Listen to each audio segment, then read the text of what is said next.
Ladies and gentlemen, Boker Tov, Shabbat Shalom. This is a great weekend, Independence Weekend. I hope everyone had a great time on the 4th of July. We are today in Parashat Korah. And I'm going to present to you with a video at the beginning of the class, because the videotape that I'm going to show at the beginning of the class is something that I won't tell you what it is, but I'm going to ask you, why do you think I brought this video of 20 seconds? And at the end of the class, someone can tell me what is the relationship between the video and the Parsha.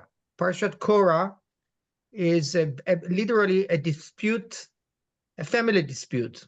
It's a conflict between the family. And the Parsha is telling us also that in life, when we are bored in life, okay, it leads us to make sins, okay?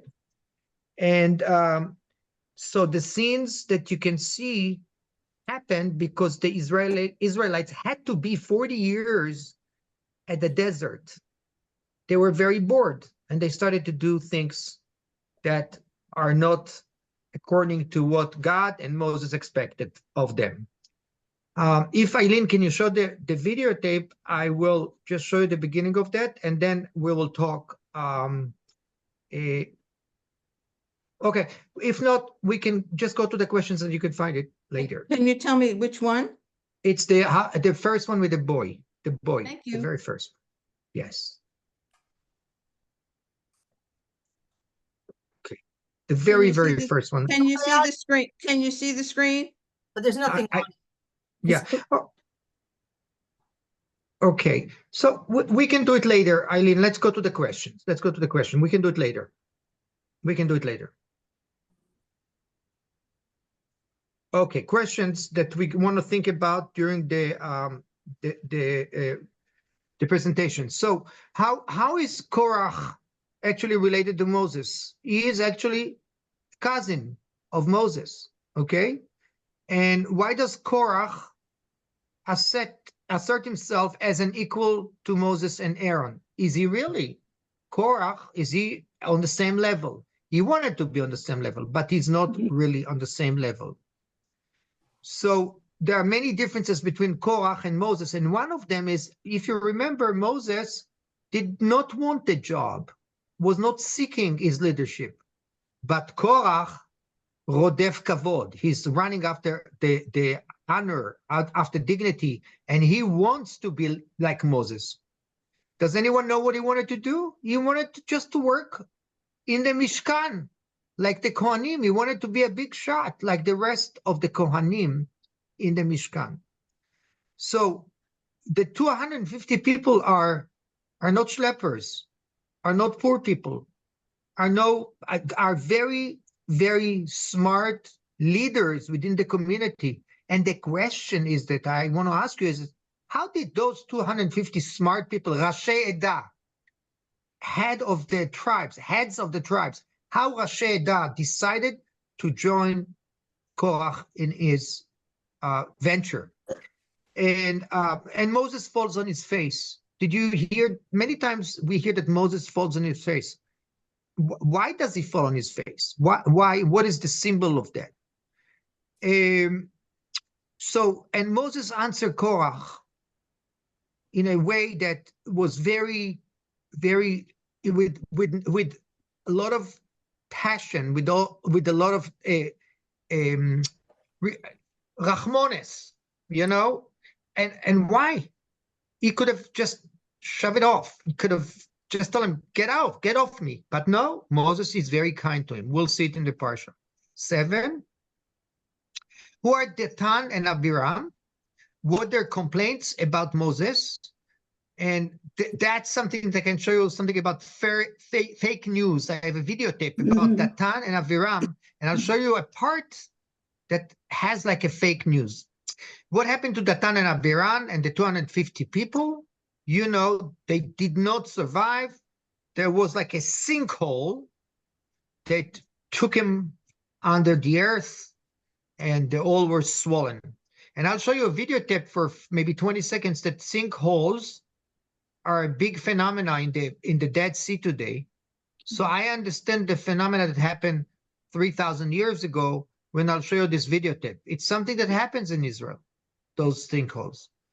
The only, Eyal, oh, yeah, sorry.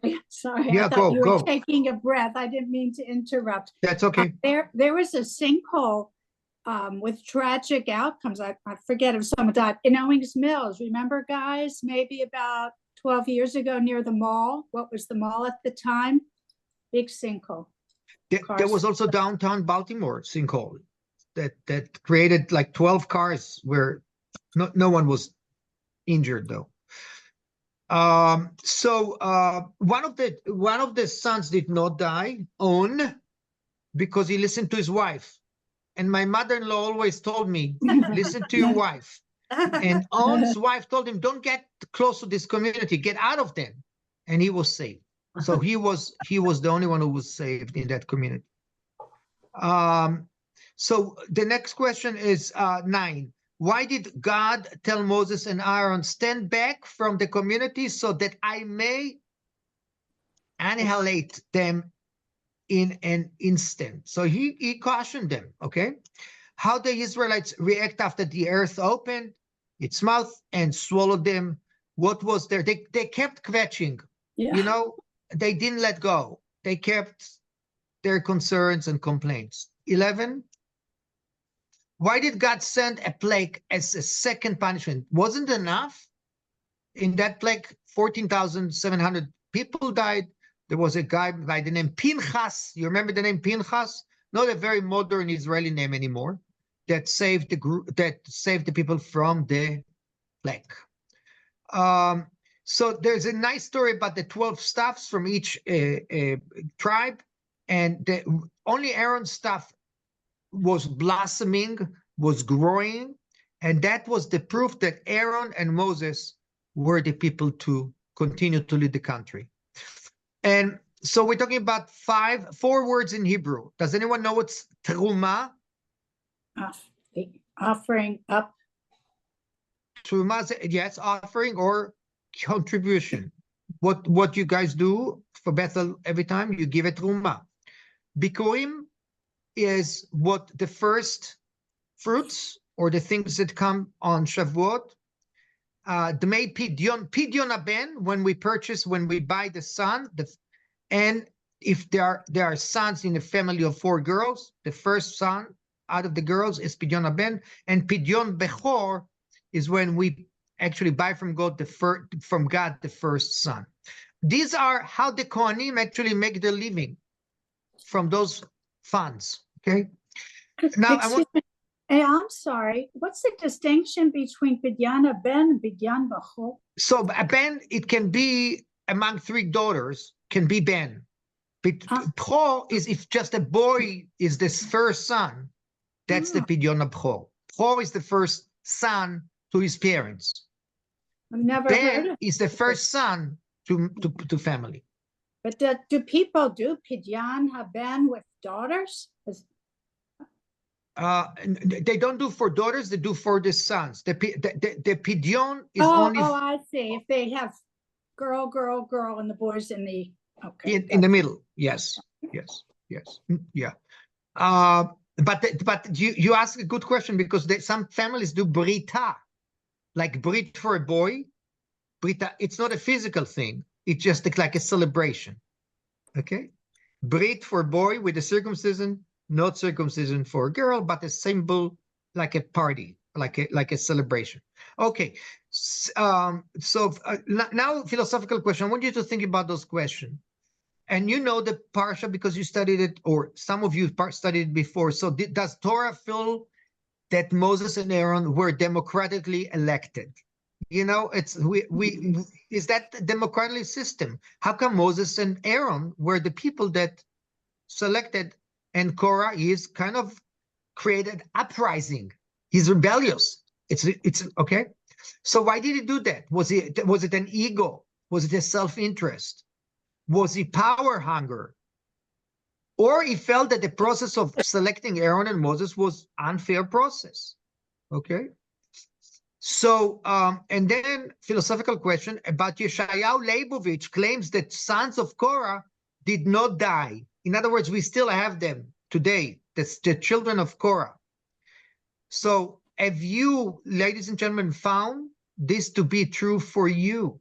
That you find people like that that rebel on your way, in your work site, with your friends, that people rebel against you unpredictably, either at work or within all social circles. Okay, next. What does that tell us about Moses and Aaron? That they trying to change Korah's demeanor. So instead of getting rid of him, they are trying to change him. And one of the things they tell him, it's the next question. Why did Moses tell Korah to go home, to sleep and come back to the tabernacle in the morning? Ladies and gentlemen, this is a good lesson for all of us. If you have a major challenge, sleep on that. Wait, don't give the answer right away. Take the time to think about it overnight, and you may change your decision. Okay? Rabbi Loeb used to tell me that always. Sleep on that, think about it before you make your final decision. And that's something very important. And my question is, ladies and gentlemen, does the punishment of killing 250 members of the community fit the crime when it's only Korah to be blamed? Korah was the person that was actually creating that uprising. Is that fair? The 250 Nesiai Eda, leaders of the community, are going to die as a result of his doings.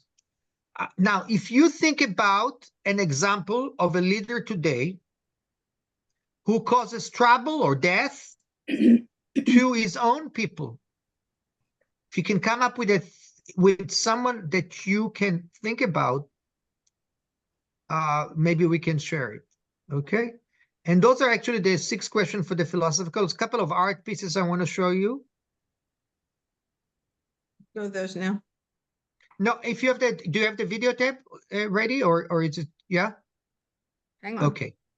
Okay, if you have it, we'll show it. So thank you. Can you see this? I Not cannot yet. say. You see No. a screen, you see a gray screen. There's no place like to start the video. Okay.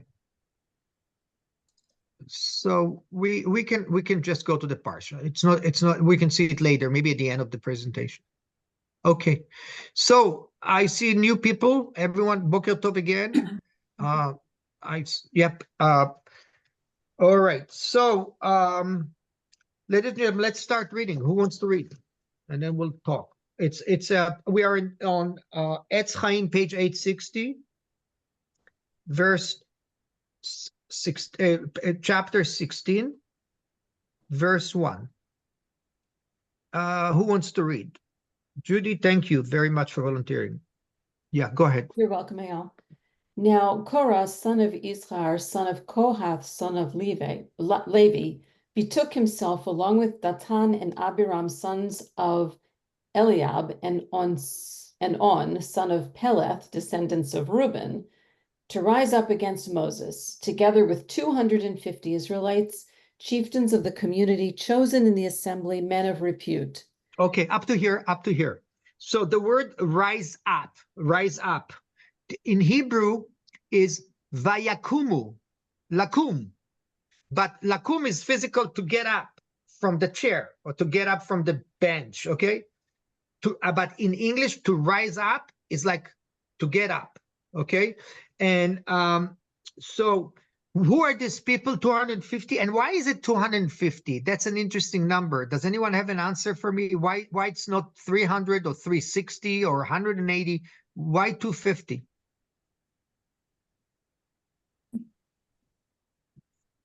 Okay, so this is something that we want to know exactly why this number and what's special about it. Okay, so as you can see here, that Korah is really related to the family, to Moses and Aaron. There are a lot of disputes among families, okay? So, Nesiei Aeda, look at the name, men of reputation. Nasi in Hebrew, the word Nesi'ei Aedah in verse number 2 means the presidents of the tribes.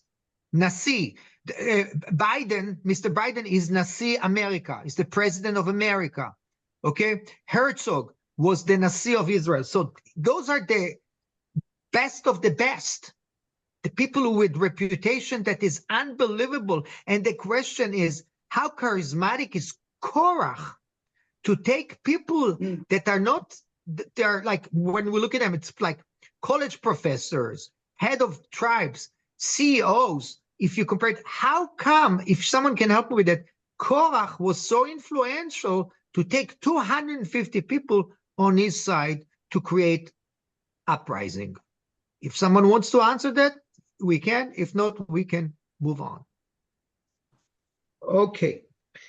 So, Judy, you can go to verse 3. They combined. They combined against Moses and Aaron and said to them, "You have gone too far, for all the community are holy, all of them, and the Lord is in their midst. Why then do you raise yourselves above the Lord's congregation?" Okay, that's great. That's great. You have gone too far. Did we say to our children sometimes? You have gone, do we say to our students? You have gone too far. What is the Hebrew for you have gone too far? Gail or Merrill or anyone here? You know what? The Hebrew Rav for lachem. Rav lachem. You know what's Rav? It's not rabbi. Rav in Hebrew is Lot. Rav. What? Means much. Much. A lot. Harbe. Harbe. It's the opposite of ktsat. Rabba. Rav lachem. You did plenty in 2 words in Hebrew. You did plenty. Harbe. You did so much bad. Okay. So here is the argument: is what is his problem? What is Korah's problem? Tell me, what is the problem based on what Judy just read? It's taken him a long time to complain. Okay. And you raise yourself above the Lord's congregation. Is that what right does he have to say that to Moses and Aaron with their background, history? And so is that what we call in Hebrew chutzpah? What do we call it in Hebrew? But is that arrogance? Is that what how can you help me to understand? Is that maybe mental situation, maybe something that is not, So Meryl, you start. So to answer your question, I'd like to tie it in with Judy's statement that Korah waited before he brought this to Moshe and Aharon. And he's so clever. This is a guy who, as we said several weeks ago, he's already been endowed with a lot of special merit and functions for the Mishkan. But he waited until the disaster with the spies. So the people were very vulnerable. And he's so clever that he, like a populist, he took on this slogan that everyone could relate to, but he tweaked it and twisted it in his clever way.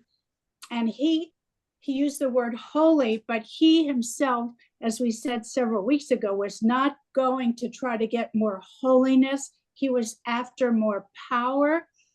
And he was an opportunist, and the opportunity was right. And he was quite clever in using the dissatisfaction of the people and twisting God's words, which was like a big shanda. And my question to you, beautifully said, Meryl, my question to you is, how come was he successful as far as the timing? What timing, where are we here in this Parsha? Judy or anyone? What happened before last week? I just want to say that I've been watching also on Netflix Hitler and the Nazis, if anybody has a chance to see that. And what we're seeing with these leaders that we know now and are seeing in present day, they reach out to the people who feel they have been wronged and are, like you say, are vulnerable. and want to see a change. I mean, some of the language is so similar, and it's frightening because they make promises that may or may not happen, but reaching out to the masses. So that's what I'm seeing when I'm reading this. Yeah, very, very, very good. Yes, yes. Gail, you wanted to add to that, or you wanted to say something? Well, I mean, Merle really made beautiful commentary on it. And, to add to his shrewdness, his argument for all the community are holy, all of them. I mean, God has said, I'm Kadosh, you are a holy people, but he takes that and, as Merle said, twists it for his own ends. I mean, I think he's definitely out to get power. He's jealous. He feels he's been wronged. I mean, we'll see why he feels he's been wronged. It's coming up. Okay.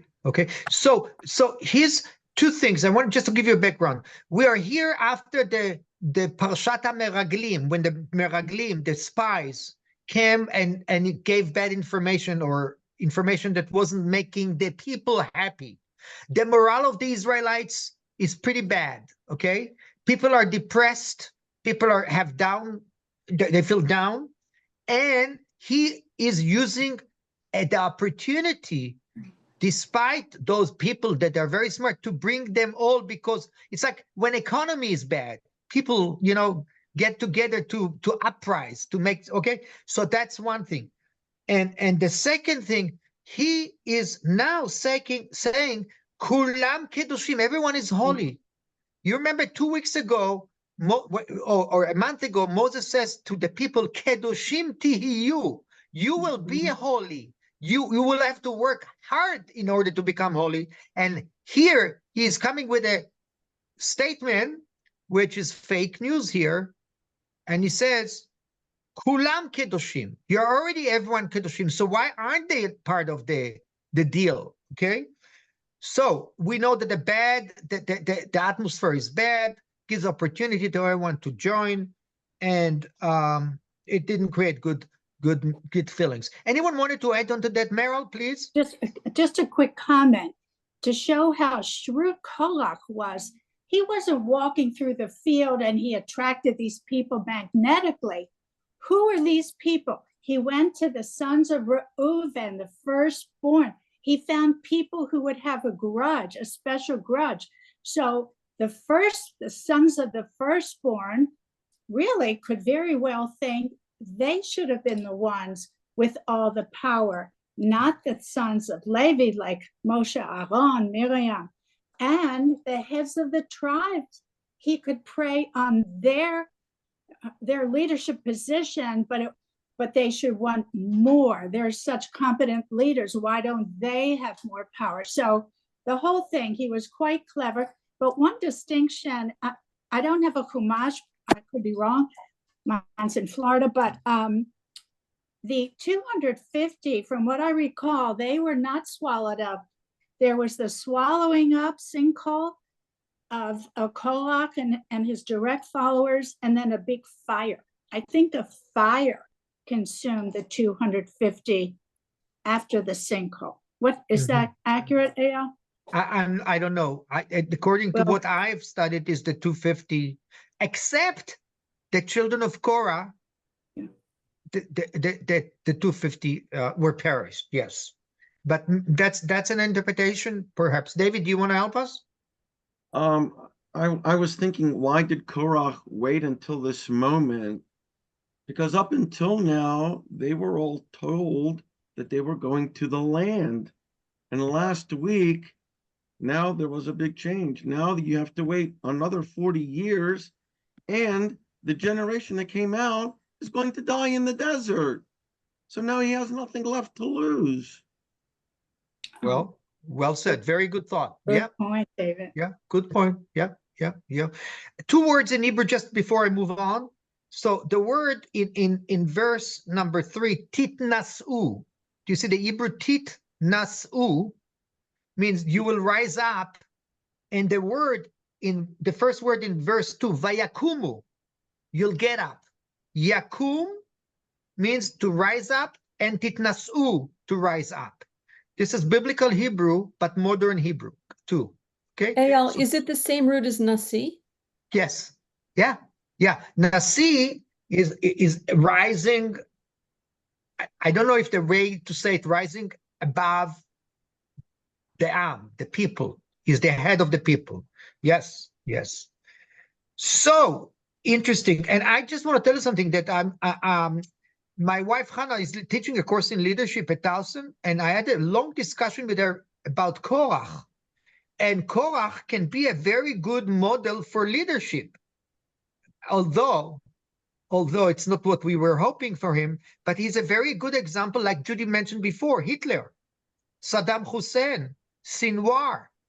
They're not good people, but at least look at their ability to attract and to is it the charisma? Is it they use the timing of the people? It's just a fascinating phenomena to us to look at that. And he will be added to her list on leadership when she teaches the course. Okay. All And right. Eyal, don't you think it's also like who surrounds you? If Korah had these well-respected people in his entourage, then why would anybody else think anything's wrong? They're respected and learned. Yep, yep. If they did it, we should be part of it. If those big people did it, we should also be there, part of it. Okay. So this is great. Okay, let's Judy, are you okay to read a little bit more, or you tired?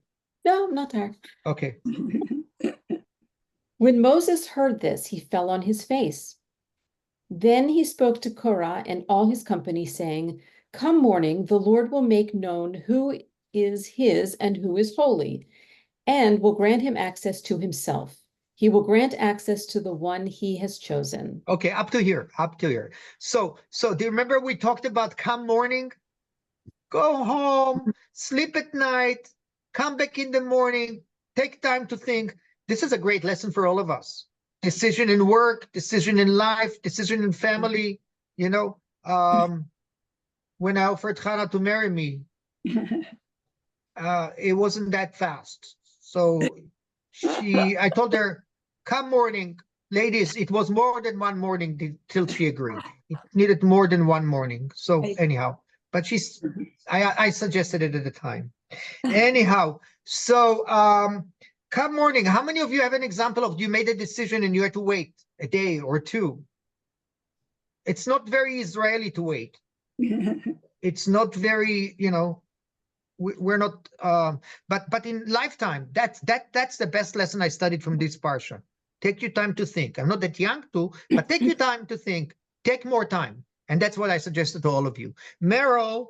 Just a quick comment. I'd like to make a distinction between how Korah tweaked what God said and what I think the meaning was.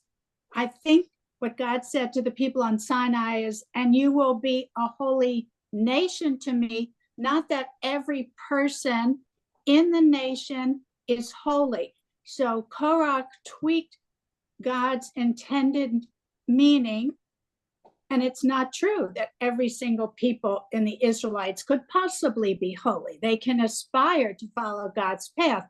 God wanted the nation to be holy. And once again, because Korah was so clever, he reframed that. He reframed the concept. Okay. Yeah. So we're going to skip a little bit. So Korah sent them home, and he told the 250 people to go home. That's the next few sentences. And what happens there, Gail? What happens, just in your own words? He asked the people to come back with pans. You're mute, Gail. Fire pans. Why? Why? It was like a test to see whose offering God would take. Correct. So 250 people came with a fire pans, and to sacrifice, like to give it as a gift to God. And that was suggested by Moses. They came in the morning, and what happens? Came in the morning, let's read verse number 9 and Judy, continue the next part. Verse number 8. Can I just add something before Yes. we move Yeah. on? I think Moses here is so amazing because first he says, bring your fire pans with your incense. Then the man, one person, not the people, the man whom the Lord chooses, he shall be the Holy One. So he's made it a personal thing. You know, Korah is against me. You know, it's become very personal. And then this is one of my favorite lines in the whole Torah.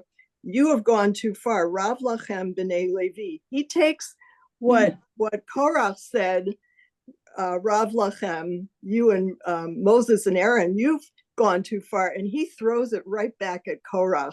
You've gone too far. I just love that. You know, he really sticks it to him here, or tries to. Yeah. Sorry, I don't know if that's offensive what I just said, but Oh no, it's not. But you're right. Yeah. In a very nice diplomatic way, he does it. Yes. He challenged him. But he's being sarcastic. I think he's being very ironic here. Yeah. And when we look at the Torah, I love that, Gail. And when we look at the Torah as literature, it's fabulous literature. It has all the components of what makes good literature, you know, repetition and frame of reference and irony and character development and character flaws. So, you know, we conservative Jews generally believe that different priests wrote different books and parts of books, even though perhaps it was divinely inspired. So the people who wrote these books were so brilliant. Look how much time we spend parsing a word and parsing a line. Yep. So we have to go to, let's move to 12 because it's more exciting here to see what, now we're going to learn about, and maybe we can get you the videotape that I wanted to show. It's the videotape about Eileen, the college misperception, the graduation. Okay, but before that, if you can find it, before that, let me just say one thing. In verse number 2, Moses sent for Datan and Abiram, sons of Eliab, but they say, we will not come. It is not enough that you brought us from a land flowing with milk and honey to have us die in the wilderness. What's the land of milk and honey? Where is it? Not Egypt. What's that? It's Egypt. They refer they to mean Egypt. Egypt, but you know, the irony is just fabulous there. And so this is that's false information, right? I want to show you a videotape if you can. Do you think you can show the graduation, or is it? Yeah. Look at false information. That's it. Big, large. Look at this video for a second. It just came from They graduation. stand for. If you get them right, you win $100. First question, have you guys chanted from the river to the sea? Yes. Okay, which river, which sea? The Sea of...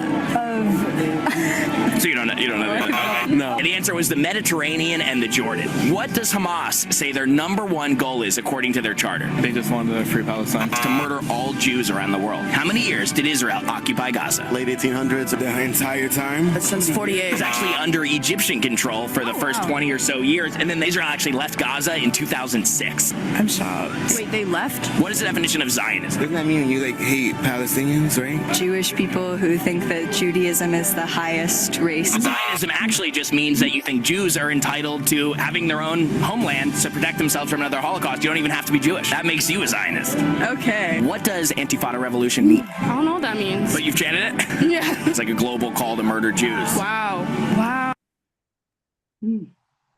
Okay, that's false information that we were talking about. What this Datan and Abiram? How come they came up with this statement of milk and honey?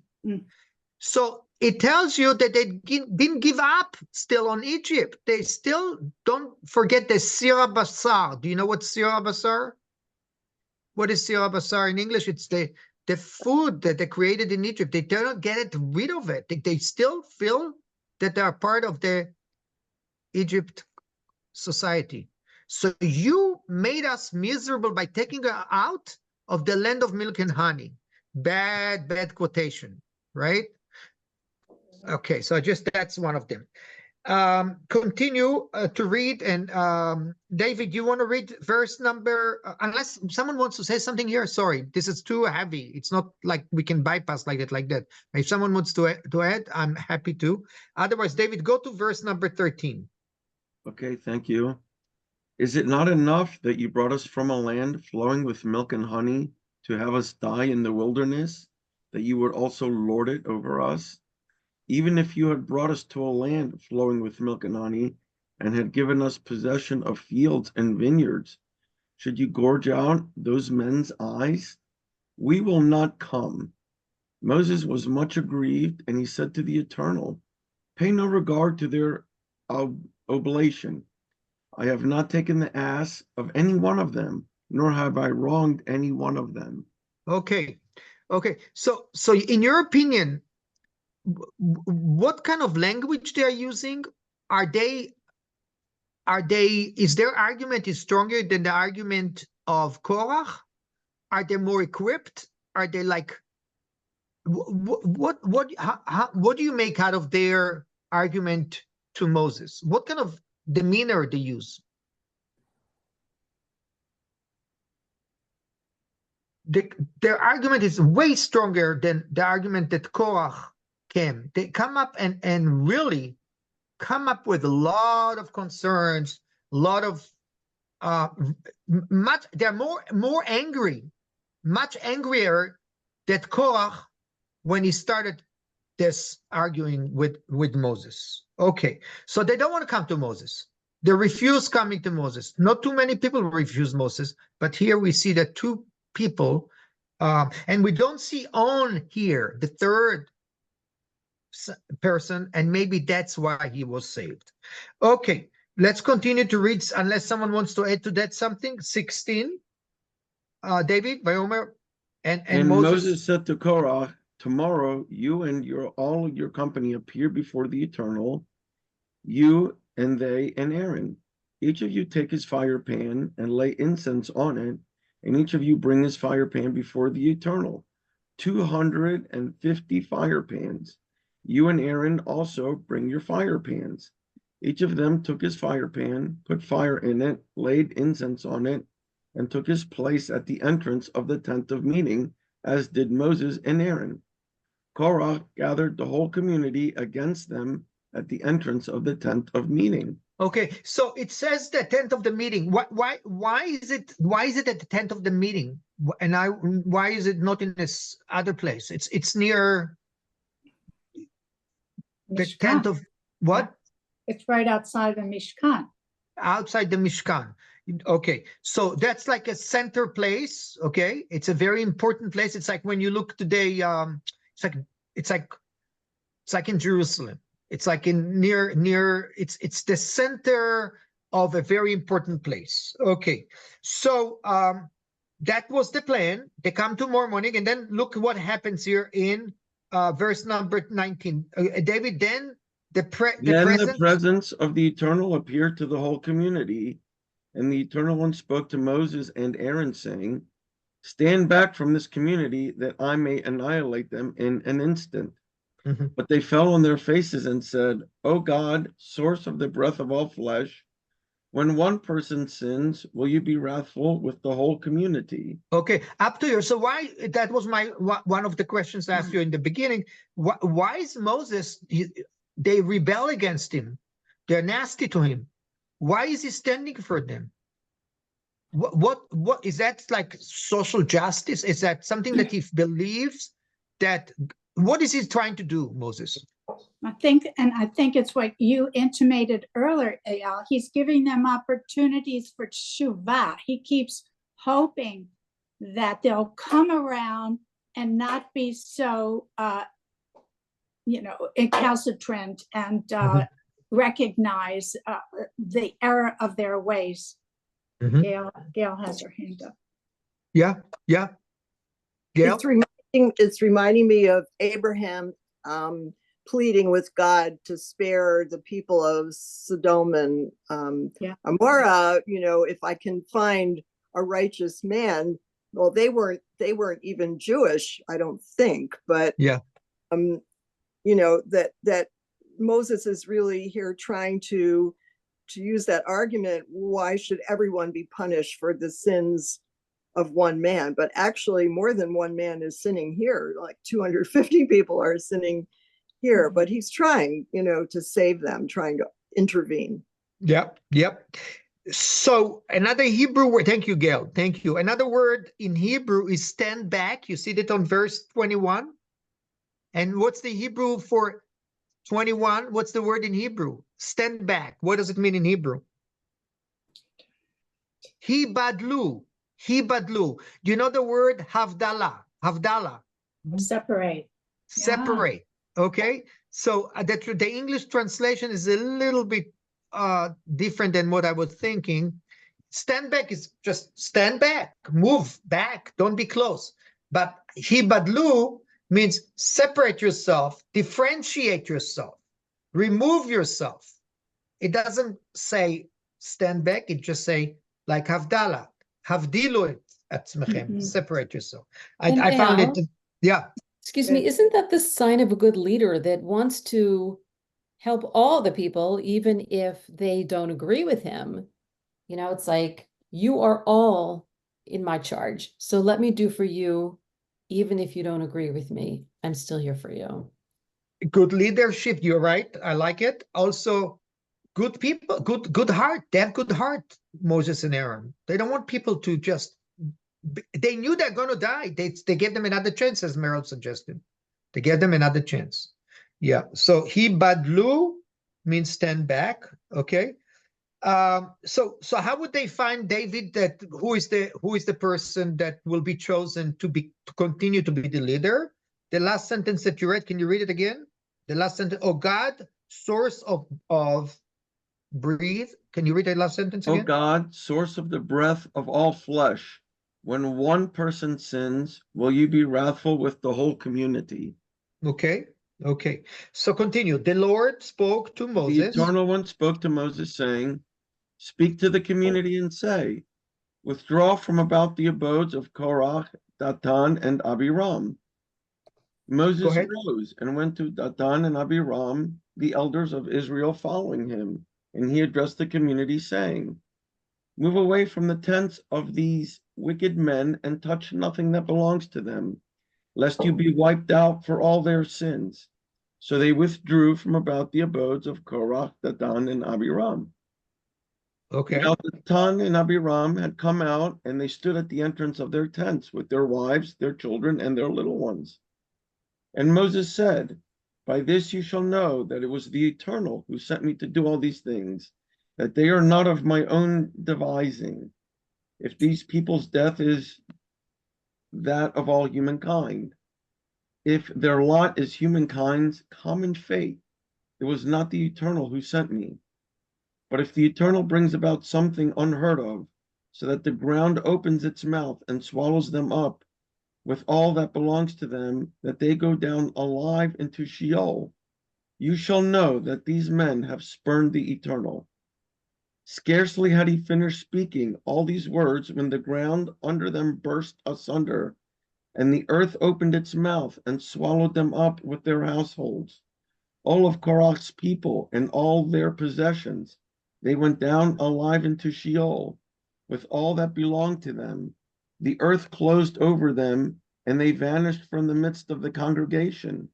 And all Israel around them fled at their shrieks, for they said, the earth might swallow us.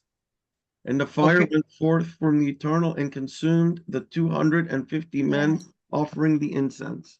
Okay. Wow. I couldn't stop it because it's like a symphony. It's like there was like a crescendo here. You gotta hear till the end. So there are a lot of questions that you want to ask, right? Why the children? Why everyone is being swallowed. So it's 250 plus children, grandchildren, properties. So the question I asked before is the punishment is justifiable? Is the decision that God made here is a decision that you feel like it's a good one? Is it harsh? Okay. And what's the message that you learn from that? Yeah. One of the messages that don't fool around with Aaron and Moses. Okay. Yeah, Don't don't fool around with God, because don't fool around with God. That's absolutely. But I know if Steinberg was here, he would have a question. Why that's too much of a punishment. I think that if he was here, he would probably raise that question to us today. But anyone wants to say something about, wow, you don't want to be next to that sinkhole, which I'll show you a videotape in a minute. How does it look, a sinkhole? Yes, Meryl. Well, I'm thinking, does the punishment fit the crime? And I think part of the punishment has to do with the propensity for future crime. It's not the same as what the IDF is doing in Gaza. However, we know if we don't root out all of Hamas, which is pretty impossible, Hamas will rear its head again. So this is, I think, really God's thinking. What these people have done is a big, big no, because it's not just against Moses and Aaron as human beings and leaders, but it's against God's appointment. And that if we don't get rid of these people at that time, then in 5 minutes, in 5 days, 5 months, it's going to be another thing with them. And that they have taken God's holy word and God's holy mantle that he put upon the Israelites, and they've misrepresented and used it for personal gain. So interesting. So there was an earthquake, and they were swallowed, and there was a fire. God really did a big, he really wanted to make sure that if there's any leftover, there will be a fire at the end. Wow. Yes. So your point is that Leman Yoru ve'irau. So future generation will know. Don't challenge God. Don't challenge leaders that were selected, chosen by God. And that these particular people will definitely do this again. And it's like a cancer in the midst, and God through Moses. And Aaron had to rout out this toxic force. So and speaking one thing, God does it all the time.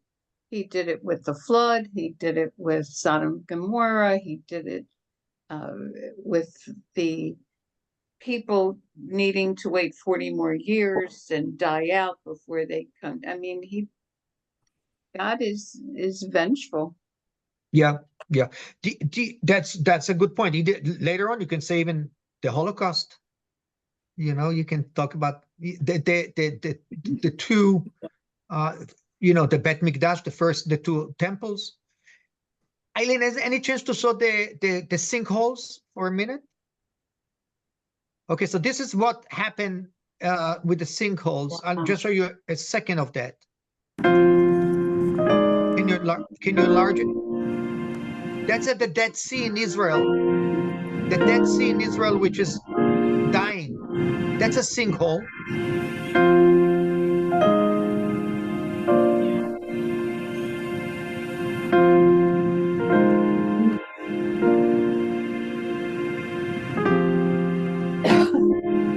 So not only the water receded, but look at those holes. Those are the sinkholes, but that one was a big one. 250 people must be a very big sinkhole. So they can exceed. It can be very deep. There was a tourist from the United States. Can't go there because it's really dangerous because of the sinkhole and because the sand is really, you can sink it. But as a kid, we used to go to the spa next to the sea. There's no sea, there's no nix. It's like 3 kilometers from here. Okay. Every time I come here, I feel like I want to cry.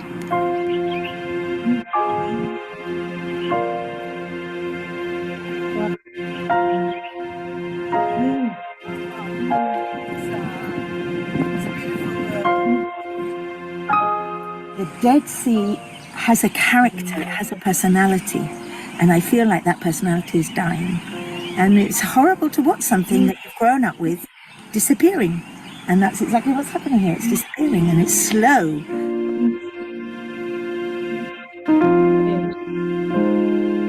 Okay, we can move on. So basically it's going to stay online. I suggest that you look at it, but it's a natural phenomenon that happens now, and it's you never know where it's going to come. It happens, and it's very unpleasant to see it. So I was thinking to show you that historical event can repeat itself, and actually it's now in a much larger scale what you see here today. Okay. Eyal, is it happening other places in Israel to that extent, or? It's interesting that you ask. It happened on main highway in Tel Aviv, in Eyalon. It's a freeway that was started, but it wasn't related to that issue.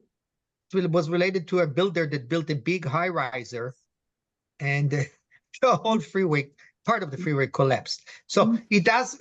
Most of the time, it happens in deserts, in dry places.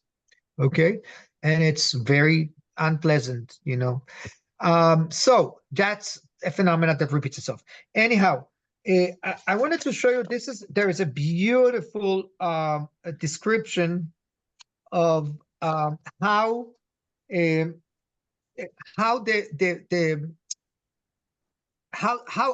selected to continue to be the leader, and it's about if you can move further, with the sticks that became blossoming. Can someone just a second? Okay. Verse 21 on chapter 17, verse 21. Who wants to read? This is a beautiful description. Dr. Stuart Dankner, can you read? I can. Can you read verse 21? What page are we on? We are on page 868. Okay. Verse 21. Yeah, Moses spoke. Okay. Moses spoke thus to the Israelites. Their chieftains gave him a staff for each chieftain of an ancient house, 12 staffs in all. Among these staffs was that of Aaron. Moses deposited the staffs before the Lord in the tent of the pact. The next day, Moses entered the tent of the pact, and there the staff of Aaron of the house of Levi had sprouted. It had brought forth sprouts, produced blossoms, and borne almonds. Moses then brought out all the staffs from before the Lord to all of the Israelites. Each identified and recovered his staff. The Lord said to Moses, put Aaron's staff back before the pact, to be kept as a lesson to rebels, so that their mutterings against me may cease, lest they die. This Moses did, just as the Lord had commanded him, so he did. But the Israelites said to Moses, lo, we perish, we are lost, all of us lost. Everyone who so much as ventures near the Lord's tabernacle must die. Alas, we are doomed to perish. So, what does it mean? What do we see here? What do we see here? What a beautiful description. Does it remind you of a prayer, Mechayemeti Matir Asurim, that God can take just a stamp and make it flourish, make it blossom. And that was a beautiful description. Gail, you wanted to elaborate on that? Yeah, it is beautiful. And I'm just remembering Aaron's rod, I assume this is the same one that he threw down the Pharaoh and it turned into snake. Yeah. Oh, that was the threatening side, and this is more peaceful, a symbolism that's peaceful and very beautiful. Yes. Or was it Moses? It might have been Moses who threw down his rod. I might be mistaken. I don't know. He threw the rod and it became a snake. That was Aaron. That was Aaron. That was Aaron. Yes. Thank you. Yes. So I wanted to show you another YouTube just to show you something about. And I want to ask you if you can show the very first one. Can you show the very, very first one with the soldier, with the one I don't want to say why, because what's the relationship, what you see here? One moment. David has a comment, Eyal, when you're ready. David has. Oh, thank you. I just wanted to say, if we could read one more verse, 18:1. It's one of the few times where Hashem speaks to Aaron directly. And in 18:1, the Eternal One said to Aaron, "You and your sons and the ancestral house under your charge shall bear any guilt connected with the sanctuary. You and your sons alone shall bear any guilt connected with your priesthood." That now Beautiful. They are directly responsible. Anything that else is going to happen in the community, it's now going to fall upon you and your two sons. Yep. That's great, David. And you know what that reminds me of when we're thinking of Korah's power grab. The point that we made several weeks ago was with power comes responsibility. So it's not just that the Levim and the Kohanim have all this, COVID and honor. No, they have a lot of work to do. They have work and they have holy responsibilities. And one false move, you're dealing with God's holiest vessels and in his holiest place. So they have a lot of responsibility. I'm really glad you pointed that out, David. Very nice. Yes, thank you for bringing it up. I appreciate it. Does anyone know the word tzaddik, katamar, ifrach? Who can translate that? Tzaddik, katamar. Can someone translate it to English? We say it on Friday night. Yeah, it's so pretty, beautiful. The righteous shall flourish like the date palm tree. Yeah, and the reason I brought it to your attention is if you see tzaddik katamar ifrach on the text here, the tzaddik, the last word of tzaddik is kuf, katamar is reish, ifrach is chet, korach. Oh, Korah. Oh, that's cool. Isn't it different? Yeah, that's neat. Sorry, you finished. Go ahead. That's really a wonderful observation. I read something so interesting about the meaning of Korah. So I don't recall ever having read it before or learned it before. But Korah is the term for the ancient custom of pulling out the front of your hair in abject mourning. And a second ancient custom that people did was, cutting themselves. So these two things were abominations that God prohibited the Jews from doing, and that by naming this character Korah, the authors of the Torah and Devarim book are saying that he went too far. So I thought that was really a really interesting midrash. Interesting. And I want to add to that when I grew up as a child, there was a slogan among our peers saying, don't be stubborn as Korach. In other words, in Hebrew, al tieh akshan kmo Korach. Don't stick to your opinion and don't be more flexible. And Korach wasn't as flexible. So the Israelites, the children, the boys and girls, use Korach as an example of stubbornness. Did you find that clip? Yeah, I'm just waiting. Okay. Here, look at this clip and tell me what's the relationship between this clip, And look,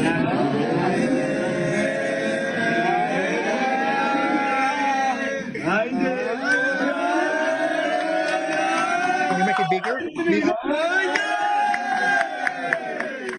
Okay, so what did you see there, ladies and gentlemen? And what's the relationship between that and the Parsha? What was he cutting off? That's what I'm asking you. What was it the cutting off?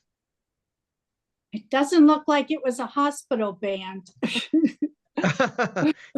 Can we see it again? I want you to look at it and seriously, this is an amazing phenomena.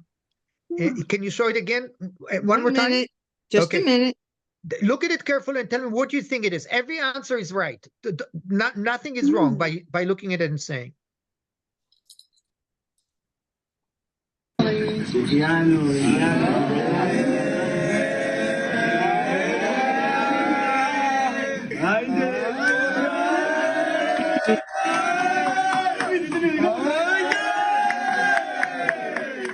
Okay, so I will give you a hint now and tell me what do you think it is. The hint that I'm going to give you is everything has to do with timing.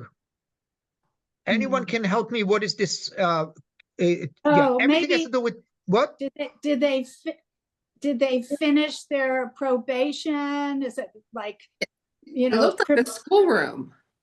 Okay, Meryl, the answer is good, yes, but no. Stephanie, what did you say? It looked like a schoolroom. Were they finishing their studies? Okay, can be, yes, but no. Yeah, that's a good answer. Stuart, what do you see there? What did you see there? Is that a recent video? Very much, 4 weeks ago. Does it have anything to do with the hostages? Yeah. Yes, my friend, you're getting closer. Yes, and Or then like the release of the hostages, like they were held back or they were being incarcerated and this frees them. I don't know. Okay, Stuart. Were they the hostages that had the bands on them and they were released? The answer is yes, and yes. One of them is that guy. Yes, one of the people there is the hostage. But what the boys are doing to him?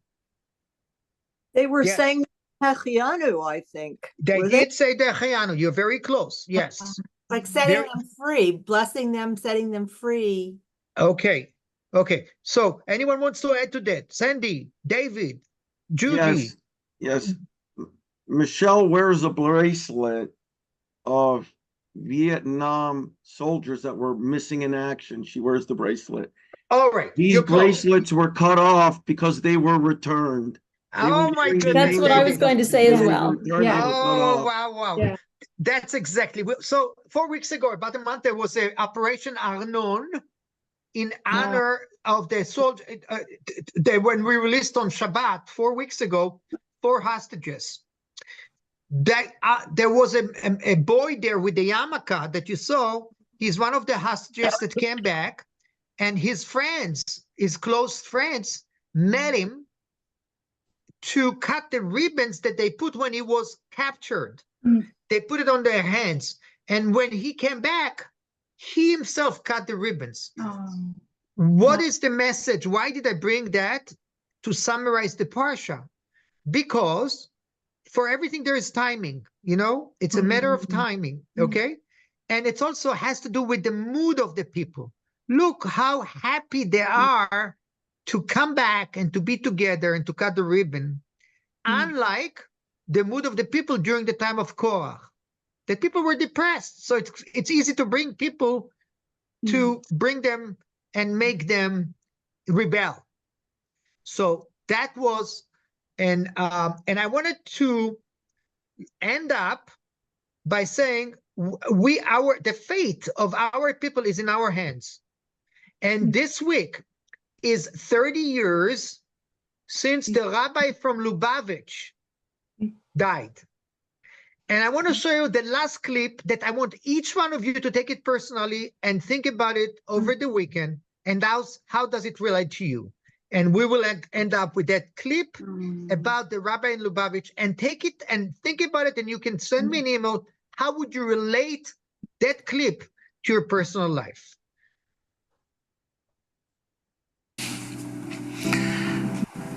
אני says, Rabbi Yehuda, I will tell you what I tried to do. It's not the beginning. Can you move back a little bit? Imagine. About students don't seem to know what they.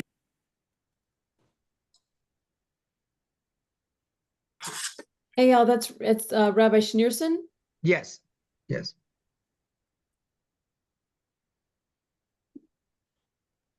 Okay.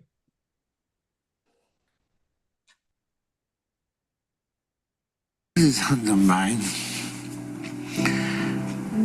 and he says, Rabbi Yehuda, I will tell you what I tried to do. Imagine you're looking at a candle,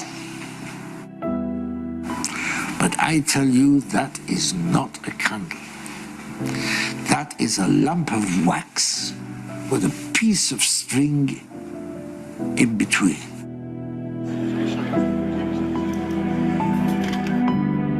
When does the wax and the wick become a candle? When you bring a flame to the wick. They fulfill the purpose for which they were created. That is what I try to do, that every man and woman should fulfill the purpose for which they were created. And I say to him, as the Rebbe lit my candle, he said, "Lo, nosati lecha es hagafur, rak ato yachol lahadlik es haner shelcha." I have given you the match. Only you can light your own candle. It's so beautiful. Okay. So Wow. with that, we close the Parsha today. And I think, yes, Eileen? Korah? I'm going to leave for you a videotape to see. It's in Hebrew, but something about the story of Korah that I showed in the Hebrew school, and I saw it to confirmation students, and I thought it's fun. It will be on the screen after the program. Look at that. It's a very pretty scenery. It's a play, okay? But I don't want to take the time. Ladies and gentlemen, thank you so much. We had a good time together, and we will continue. Okay. Thank you.